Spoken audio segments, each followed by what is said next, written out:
This is OwlUp, where learning happens in minutes, not hours. For a deeper journey, explore all our courses at owlup.co. Now, let's dive in.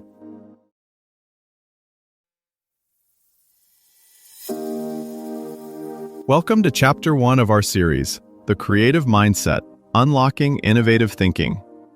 In this episode titled, Understanding Creativity and Innovation, we'll explore the key differences between creativity and innovation and why grasping these concepts is essential for fostering a truly innovative mindset.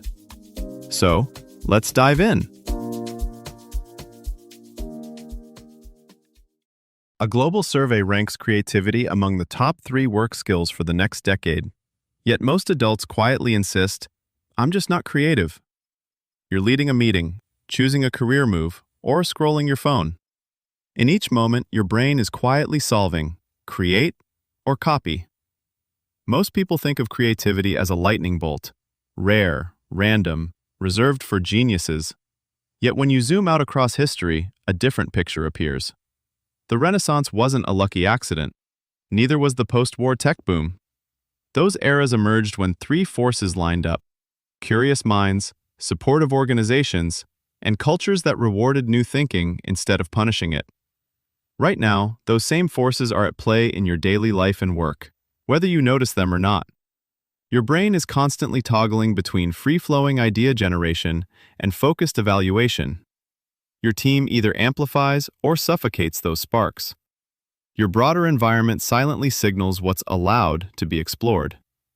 This series is about decoding that entire system, so you can stop leaving creativity to chance and start treating it as a skill you can deliberately design, practice, and scale. In this episode, we'll zoom in on the hidden forces that quietly tilt you toward default mode or invent mode. Some of them live inside you: your habits, your tolerance for uncertainty, even your current dopamine levels nudging you towards safe answers or risky leaps. Others live outside you: the way meetings are run, who gets rewarded for speaking up, whether your culture treats failed experiments as data or as career damage. Think of your day as a series of micro-labs where these forces interact, shaping when a thought becomes a breakthrough or just slips away unnoticed. Most people treat being creative like a personality trait, but the research says it behaves more like a set of trainable moves you cycle through. One of the most powerful moves is learning to shift deliberately between 2 kinds of thinking: spreading out and narrowing in. Psychologists call the first one divergent thinking, pushing past the first, obvious answers to generate multiple, different options. Tests like the Torrance often use prompts such as, "How many uses can you think of for a paperclip?" Not because paperclips matter, but because the exercise reveals how flexibly and persistently you can stretch a problem. The goal isn't wildness for its own sake. It's to uncover options you'd never see if you stopped at your first or second idea. The second move, convergent thinking, kicks in when it's time to sift, connect, and decide. Here, you're weighing feasibility, impact, timing, and fit with constraints. Many people either rush to converge, killing off promising weirdness, or refuse to converge, drowning in possibilities. Productive creativity depends on being able to say, "Right now I'm diverging," or "Now I'm converging," instead of mashing both together into a frustrating blur. These mental moves never happen in a vacuum. Individual traits, like your tolerance for ambiguity, your energy levels, even how you frame a task, change how far you're willing to push during divergence and how sharply you can focus during convergence. Organizational habits matter just as much.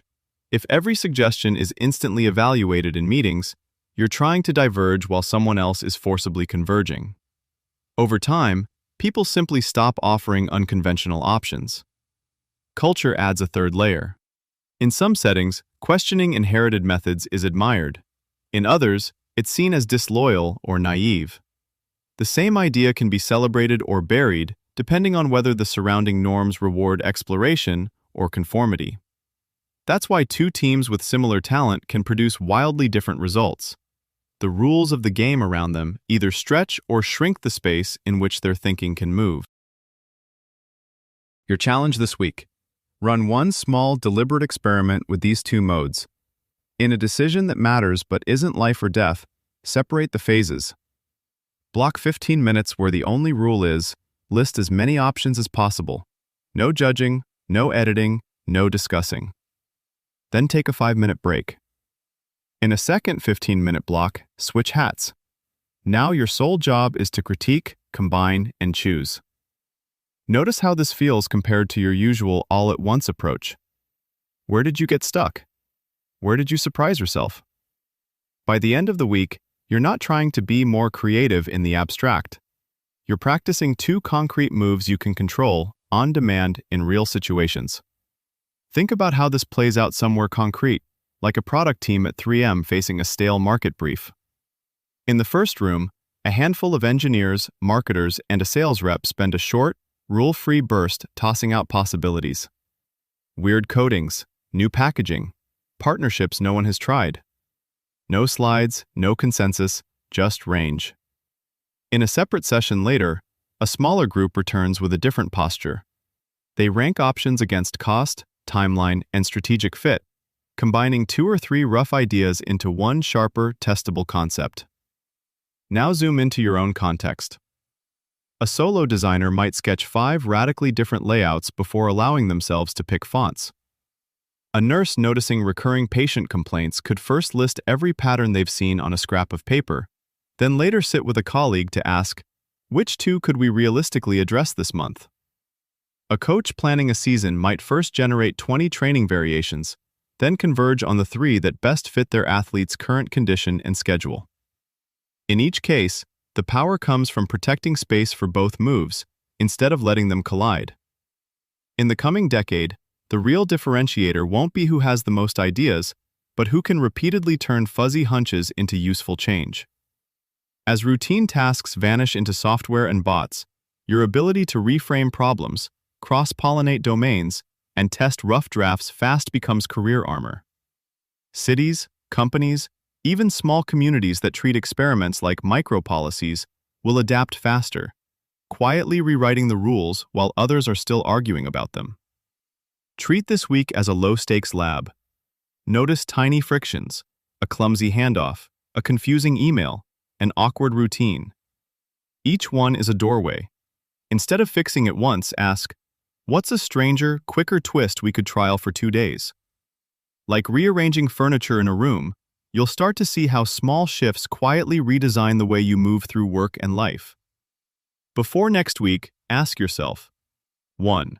Where in my current work am I still solving problems the obvious way, and how could I deliberately try the opposite constraint the podcast mentioned, like adding a limit, time, budget, tools, instead of removing it, to see what new idea emerges? 2. If I blocked off just 20 minutes a day for input time like they suggested, consuming something outside my field, a documentary, a novel, an unrelated podcast, what specific sources would I choose this week, and how might those cross-pollinate with a project I'm stuck on right now? 3. Looking at a recent failure or stalled idea, how could I treat it as a prototype instead of a verdict? What is one concrete experiment, a tiny test with real users, a rough sketch, or a quick mock-up I'm willing to run in the next few days to learn something new from it? This was OwlUp, your daily step forward. To keep learning with structured courses and more insights, go to owlup.co. Until tomorrow!